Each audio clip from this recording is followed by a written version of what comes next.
안녕하세요. 2024년 평가 준비 3일차 영상 올리고 있습니다. 일단 요약 정리 해보라고 추천해 드렸고, 요약 정리 항목 중에서 제가 15번까지 했었고 오늘은 16번부터 간단하게 알려드리겠습니다. 그리고 종사자 수급자 현황을 매월 작성해 놓으시라고 추천을 드렸습니다.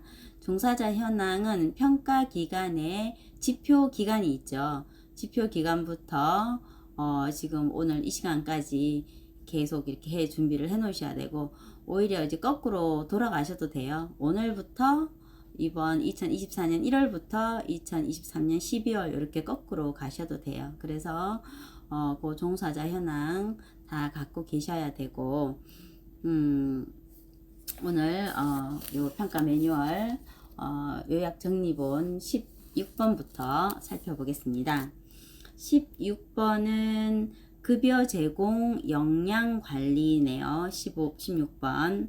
자, 급여 제공 역량 관리는 급여 제공 지침이 센터 오픈할 때 운영 규정과 함께 다 가지고 계시죠. 그래서 그 급여 제공 지침에 대한 내용이에요. 이 지침을 일단 기관의 운영 규정과 함께 비치하고 계시죠. 그리고 신규 직원 교육 시 급여 제공 지침과 운영 규정에 대한 설명을 필수적으로 하고 계시죠. 급여 제공 역량 관리에서는 이제 교육을 급여 운영 규정과 급여 제공 지침을 그 신규 직원에게도 해야 되지만 기존 직원들에게도 연 1회 이상 교육을 하셔야 하고, 그 센터에서는 교육의 의무가 있고, 요양보호사 선생님들은 이 급여 제공 지침과 운영 규정의 내용을 숙지하고 계셔야 돼요. 숙지. 자, 그래서 운영 규정, 서서 우는 인간 보지 않고 이 11가지와 급여 제공 지침은 제가 10가지를 이제 외우도록 하고 있는데요. 종성, 응감치, 욕락, 녹은계, 이렇게 10가지 항목이에요. 그래서 현장 평가 때 숙지를 하고 있는지 공단 직원이 이제 면담으로, 직원 면담으로 확인하게 되는데, 일단 우리가 기록으로 먼저 남겨놔야 될 사항은 급여 제공 지침이 있어야 한다. 센터에 있어야 한다. 그리고 이 급여 제공 지침에 보통 종성, 응감치, 용락, 녹은계 10가지의 내용이 보통 포함이 되어 있습니다. 자, 그래서 급여 제공 역량 관리 간단하게 넘어가고요. 17번 재가 급여 관리 시스템.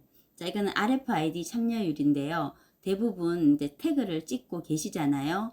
보통 뭐 80%, 90%, 뭐 이렇게 97%, 98%, 99% 이렇게 대부분 태그를 잘 찍으시는 데는 크게 문제 없고, 이건 전산으로 자동으로 나오기 때문에 우리가 평상시에 태그를 잘 찍도록 교육을 하고 있으면 되시는 거예요. 지금 당장 준비할 수 있는 서류는 없습니다. 18번 시간 준수. 자, 우리가 오전 9시부터 12시까지 3시간 근무를 하거나 1시부터 4시까지 3시간 근무를 하거나, 우리가 어쨌든 처음 그 수급자와 매전 계약서에 또 요양보호사님과 매전 근로계약서에 시간이 표기가 되어 있잖아요. 그 시간을 맞추어서 서비스를 하는지에 대한 내용이고, 또 시간을 변경했을 때 요양보호사님 사정이나 수급자 사정으로 변경했을 때 사전에 안내를 하냐. 특히 여기서는 요양보호사의 사정으로 시간이 변경될 때 수급자나 보호자에게 미리 안내를 하는지에 대한 부분을 면담으로 하게 돼요.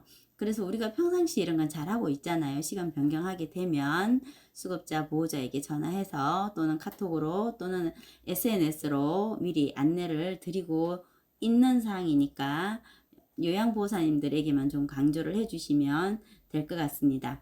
그 다음에 시간을 변경하는 빈도가 적정한가, 너무 자주 시간을 변경하지 않는가. 그래서 시간을 변경하는 빈도가 적정한지 수급자 또는 보호자가 그로 인해서 불편 사항이 있는지를 면담으로 물어보게 됩니다. 일단 기록에서는 빼게 되니까 이거는 평상시에 우리가 기관을 운영할 때 시간을 변경할 때 미리 보호자들에게 이야기하고 가능하면 요양보호사님과 수급자가 변경이 안 되는 범위 내에서 시간을 처음부터 계획하는 게 중요하겠죠. 19번 수급자 알 권리 보장에 대한 항목인데, 자, 수급자가 알아야 될 여러 가지 사항들을 기관의 내부에 게시하고 있어야 돼요. 그래서 기관 내부에 게시하는 내용과 우리 그 장기요양 홈페이지에 블로그 안에 게시해야 되는 내용 두 가지가 있거든요. 자, 잠깐만, 요거는 이제 미리 준비를 해 주셔야 되겠죠. 기록은 아니지만 우리가 현장, 그러니까 공단에서 센터에 그 기록 평가를 왔을 때, 기록물에 대한 평가를 왔을 때 사무실 들어오면서 바로 평가를 하기 때문에 이런 사항은 미리 준비를 해 두셔야 될 것 같습니다. 자, 19번 기관의 내부에 게시해야 되는 사항은 우리가 운영 규정이 있는데, 운영 규정은 비치를 기본적으로 하고 있지만 운영 규정에 대한 개요를 기관에 게시해 놓아야 돼요. 게시, 벽에다 붙여 놓든지 이렇게 게시해 놓으셔야 되고, 직원의 근무 체계, 인력 현황표, 보통 이제 시설장 사나 사회복지사 또 요양보호사의 명단이 매월 달라질 텐데, 한 달에 한 번 정도는 인력 현황표를 변경을 해서 기관에 게시해 놓으셔야 돼요. 그 다음에 우리가 제공하는 장기요양 급여의 종류는 방문요양, 보통 방문 목욕 두 가지 서비스를 하고 있잖아요. 방문 간호까지 하는 데는 방문 간호, 그래서 방문요양, 방문 목욕 이렇게 서비스를 하고 있다고 게시해 놓으셔야 되고, 그 다음에 노인학대 신고기관 1577-1389 1년 360을 빨리 구해주세요. 요 노인학대 신고기관에 대한 내용이 있어야 되고, 전문인 배상책임보험 다 가입하고 계시는데 이 배상책임보험에 대한 증서 사본을 게시해 놓으셔야 돼요. 그 다음에 기존에 평가했던 기관이라면 최종 장기요양 기간 평가 결과를 게시해 놓아야 되는데, 대부분은 아마 처음 평가를 받는 기관들이시잖아요. 그러면 우리는 해당 사항이 없기 때문에 최종 장기요양 기관 평가 결과는 무시하고 넘어가시기 바랍니다. 그 다음에 또 기관이 장기요양 홈페이지에 게시를 해 놓아야 되는 사항이 있어요. 그래서 여기는 이제 우리가 그 구청에 보고하는 항목들, 주소, 전화번호, 인력 현황, 시설 현황, 급여 종류, 이런 것들은 이제 우리가 처음 그 센터 뭐 지금 허가제로 허가를 받든 신고제로 신고를 하든 구청으로 우리가 보고하는 항목들이 자동으로 장기요양기관의 홈페이지에 게시가 되고, 자, 우리가 자동으로 우리가 스스로 해야 되는 일들은 장기요양급여 이용계약에 관한 사항이에요. 그래서 장기요양급여 이용계약에 관한 사항은 우리가 직접 우리 그 장기요양기관 블로그 홈페이지에 올려야 되는 사항이에요. 이용계약에 관한 사항이 있는데, 일단 계약 기간, 계약 목적, 월 이용료 및 그 밖의 비용 부담액, 신원 인수인의 권리 및 의무, 계약의 해제, 자, 이러한 내용이 필수적으로 들어가야 돼요. 메모 따로 안 하셔도 되고, 평가 기준 19번에 그 작은 파란색 글씨 여기 부분에 기준 1, 기준 2, 기준 3이 있을 때 각각에 대한 부연 설명들이 하단에 나와 있어요. 다음 페이지에 나와 있거나, 그래서 여기에 있는 부분이니까 공단에서 준 매뉴얼을 가지고 자세히 그 썸네일 하시면서 다시 한번 체크를 하시면 돼요.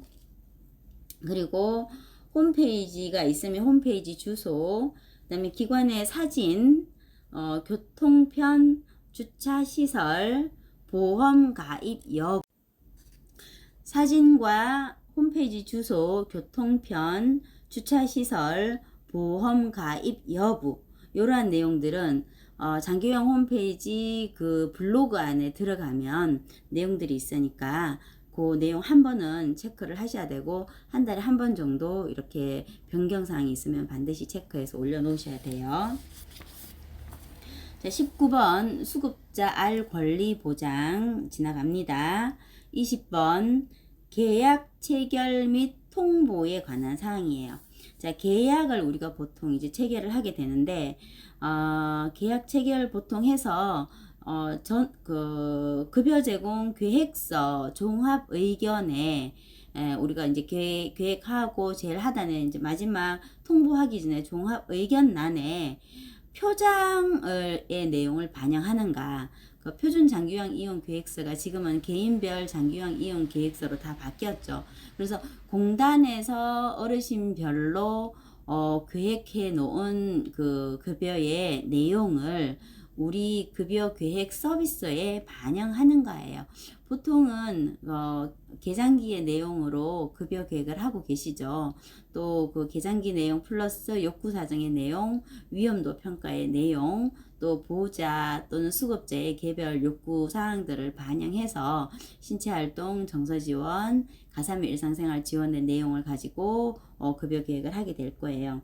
그리고 이제 이미 계약이 되었으면 자 1월달 서비스가 끝나고 이제 2월달 서비스가 들어가기 전에 적어도 1월 31일까지는 2월달에 급여 그 계약에 대한 내용을 다시 통보하시는 절차가 있잖아요. 그래서 당월에 한 명이라도 빠지시면 안 되고 반드시 다음 달 급여 계획을 이번 달까지 서비스 계획을 이번 달 말까지는 통보를 하셔라. 자, 우리가 할 수 있는 건 급여 계획서에 표장기 개인 장기요양 이용 계획서의 내용을 반영하는가 이걸 기록으로 보게 되고 통보에 대한 거는 전산으로 자동으로 보고 와요. 그래서 이건 이미 지나간 건 어쩔 수가 없고 그 전에 한 번이라도 그 지연 통보에 대한 내용이 있으면 이건 점수가 좀 감점이 돼요.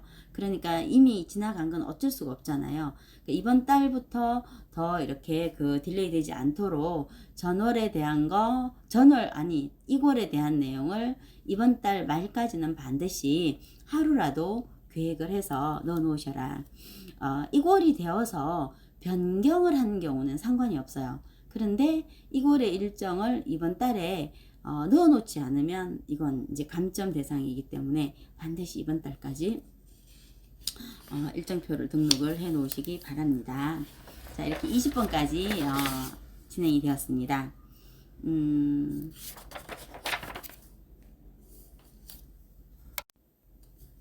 자, 21번부터 25번까지 살펴보겠습니다. 2024년 평가 매뉴얼 내용 요약 정리 지금 하고 있습니다. 21번 욕구 사정에 대한 내용이에요. 자, 우리가 원칙적으로 초기 상담하고 욕구 사정하고 위험도 평가해서 급여 계획을 이제 반영을 해야 하는데 급하다 보면 우리가 욕구 사정을 그냥 머릿속으로만 하고 먼저 이제 그 급여 계획을 하고 욕구 사정을 사후에 이렇게 보완해 놓을 경우가 종종 있잖아요. 그거 그 개인별로 어르신 명단을 아까 만들으라 그랬죠. 수급자 명단으로 전체 수급자 명단으로 관리해서 한 명이라도 이제 욕구 사정 내용이 빠져 있는지 이거는 이제 개별 파일을 일일이 다 확인을 하셔야 돼요. 그래서 욕구 사정 1년에 한 번은 하고 계시죠. 급여 계획도 1년에 한 번, 욕구 사정 1년에 한 번 이상이에요. 반드시 한 번이 아니라 한 번 이상이에요. 저희 같은 경우는 갱신 계약이 되거나 중간에 정말 이제 욕구 사정을 했을 때 내용이 변경이 되거나 또는 등급이 변경이 되거나 정말 상태가 악화되거나 해서 욕구 사정이 이제 2번씩 들어갈 때도 있습니다. 그리고 결과 평가가 이제 되었을 때는 또 욕구 사정까지 이렇게 변경을 같이 매칭을 다 해 놓거든요.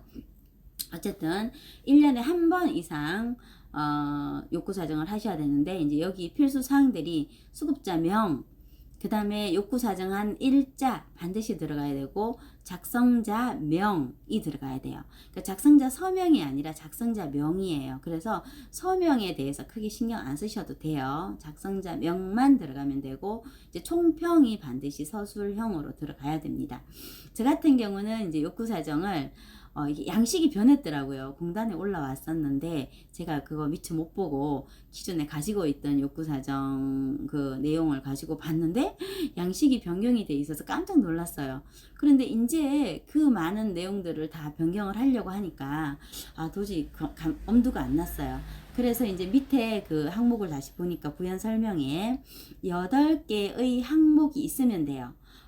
수급자의 신체 상태에 대한 내용, 질병, 인지, 의사소통, 역량에 대한 내용, 가족 환경, 주관적 욕구, 자원 이용에 대한 욕구. 이 8개의 항목이 기존 그 욕구사정 그 형식에 있었기 때문에 공단에서 지금 제공하고 있는 새로운 양식으로 하지 않고 현재 양식으로 그대로 넘어갔습니다. 이번 평가 때까지는 이런데 그 다음 평가 때는 어떨지 모르겠어요. 그래서 저희도 올해는 욕구사정 그 일지를 공단에서 제공하고 있는 새로운 일지로 바꿔서 할까 지금 이제 계획은 하고 있습니다. 자, 이것은 100% 기록의 내용이기 때문에 욕구사정은 급여계획, 욕구사정 위험도 평가 묶어서 꼭 1년에 한 번 이상 해 놓으셔야 되겠습니다.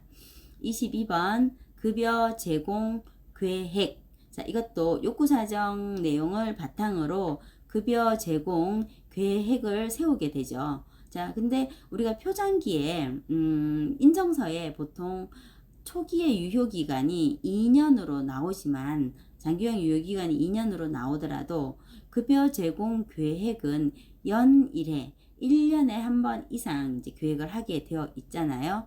그래서 연 1회 이상 작성하시고, 자, 신규는 급여 개시일까지 수급자에게 이 급여 제공 계획에 대한 내용을 설명하고 확인 서명을 받고 공단에 통보해야 되죠. 자, 보통 통보하고 그냥 이렇게 그 인쇄하는 경우도 있는데 그렇게 하시면 안 되고, 일단 우리가 작성해 놓고 통보하기 전에 먼저 보호자 또는 수급자에게 저희가 급여 계획을 이렇게 해서 신체 활동, 음식 준비, 그 다음에 균형 잡힌 영양 관리, 그다음에 이동 도움, 화장실 이동 도움, 목욕 도움 이렇게 주 1회 매일 10분 이렇게 해서 계획을 해 놓은 거를 보호자나 수급자에게 설명하고 동의 서명을 받고 난 다음에 통보하셔야 돼요. 반드시. 그래서 수급자의 설명, 확인, 서명, 날짜 요거 확인하시면 되겠습니다. 23번 급여 제공 적절성. 자, 급여 제공 적절성 항목인데요. 자, 여기는 이제 급여 제공 기록지가 있고, 우리가 급여 계획의 내용에 따라서 서비스를 제공하고 태그 찍을 때 신체활동 60분, 정서지원 30분, 그 다음에 가삼일 일상생활 90분 이렇게 계획을 했을 때 이 계획에 따라 기록을 했는지를 봅니다. 그리고 급여 제공 내용이 변경이 되었을 경우에는 변경된 사유를 이제 기록하고 있죠. 보통 태그 찍을 때 우리가 보통 신체 제가 기본적으로 제공해 놓은 계획이 신체 활동 60분, 정서 30분, 가삼일 일상생활 60분 계획을 180분으로 잡았을 때 하루 병원 동행하게 되면 그 외출 동행이 180분 될 수 있잖아요. 그때는 어느 병원 수급자 또는 보호자의 요청으로 병원 동행 이렇게 내용을 이제 특이사항에 기록하고 반드시 이제 서명까지 받으셔야 되죠. 그래서 그 급여 제공 적절성은 이제 기록으로 보는데 이미 이제 태그 이것도 다 지나가 버린 내용들이잖아요. 그래서 출력해 놓은 내용을 가지고 공단에서 어느 정도 매칭을 할지 모르겠어요. 저도 사실 여기는 처음에는 다 매칭을 못 시켰던 부분인데 이건 뭐 수정할 수 없는 부분이니까 일단 넘어갔습니다.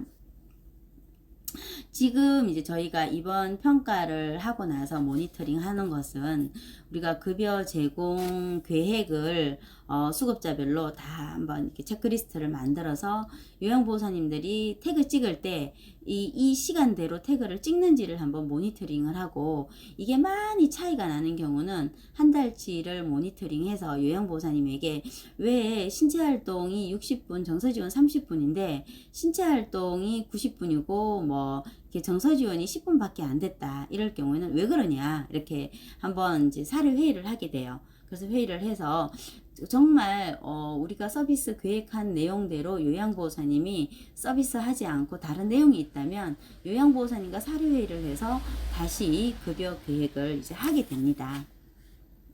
그래서 우리가 초기에 이제 보호자의 욕구 또는 수급자의 욕구를 반영해서 급여 계획을 하지만 요양보호사님이 현장에 들어가서 직접 서비스를 하다 보면 우리가 계획한 대로 서비스가 되지 않을 경우가 있죠. 그러면 이제 한 3개월 정도, 뭐 6개월 정도 지나서 사례회의를 해보고 급여 계획을 변경하시면 되겠습니다. 자, 우리가 하는 급여 계획은 한번 해놓으면 영원 불변, 절대 변하지 않는 그런 내용이 아니에요. 우리의 급여 계획은 언제든지 회의를 통해서, 사례 회의를 통해서 또는 수급자의 욕구를 반영을 해서 다시 계획을 할 수 있는 변경 가능한 계획이에요. 그래서 언제나 수급자와의 어떤 소통, 요양보호사님과의 소통이 이제 중요하고, 우리가 급여 계획한 대로 태그를 찍는지 모니터링 하는 것도 우리의 기관의 의무 중에 하나라고 보시면 되겠습니다. 그래서 이거는 지금 준비할 수 있는 건 아니고 이제 평상시에 꾸준히 이제 해놓으신 걸 그때 마지막으로 이제 평가를 받는 내용이기 때문에 지나간 거는 놓으시고 지금부터 우리가 계획해 놓은 대로 요양보호사님이 찍는지, 그 수급자 명단이 있었잖아요. 수급자 명단 만들어 놓은 거에 따라서 수급자 명단별로 제공 내용을 체크해 보고 또 요양보호사님이 태그 찍은 내용을 체크를 해서 크로스 체크 해가지고 맞는 것은 괜찮은데 맞지 않는 것은 왜 어떤 이유 때문에 이러냐, 요양보호사님이 이해를 못해서 그런 건지 또는 서비스의 내용이 실제로 바뀌어서 그런 건지 요양보호사님하고 사례회의를 통해서 변경하시면 되겠습니다. 24번 욕구 반영이에요. 자, 이것은 기록이 아니고 면담에 대한 사항인데, 이제 수급자의 개별적인 욕구를 반영해서 서비스를 하는가, 그 다음에 직원이 급여 내용을 설명하고 제공하는가. 자, 말이 좀 어려운데 우리가 이제 급여라고 하면 우리의 돌봄 서비스의 내용인 건 다 알고 계시죠? 자, 우리가 신체활동 지원을 할 때 또는 정서 지원을 할 때 또 가삼 일상생활 지원을 할 때 보통 요양보호사님들이 아침에 또는 낮 시간에 그 출근을 해서 어르신 오늘은 목욕이 있어요. 그래서 목욕 오늘 1시간 하고 나서 우리 어르신 오늘 정서지원 시간이 30분 있으니까 그때 어머님 좀 답답한 말씀 뭐 상의할 거 있으면 그때 이야기 나눌게요. 그리고 오늘 어머님 방 청소하고 음식 해드릴 거 뭐 이렇게 국 한 가지 정도 끓여놓고 제가 오늘 일을 마치도록 하겠습니다. 이렇게 이제 서비스 내용을 간단하게 설명하는 거죠. 그래서 두 가지를 지금 보고 있으니까 수급자의 개별적인 욕구를 반영하는가, 또 직원이 서비스의 내용을 설명하고 제공하는가 면담으로 하고 있기 때문에 이거는 평상시에 요양보호사의 교육이 필요하고 어르신과의 소통이 필요한 부분입니다. 자, 25번 직원 변경에 대한 내용이에요. 자, 우리가 요양보호사 초기에 매칭했는데 한 달 있다가 요양보호사가 어르신이 마음에 안 들어서 그만둘 수도 있고, 어르신이 요양보호사가 마음에 안 들어서 그만둘 수도 있는 상황이고, 또 요양보호사와 센터와의 어떤 근로계약 어떤 그런 부분을 지키지 않아서 그만둘 수도 있는 것이죠. 그 직원이 변경되는 경우는 이제 여러 변수가 있는데, 자, 이때 인계 인수를 하는가, 인계 인수, 그 다음에 변경 전에 직원 소개를 하는가, 그리고 변경 전에 요양보호사가 제공했던 서비스를 변경 후의 요양보호사도 동일 수준의 서비스를 제공하는가.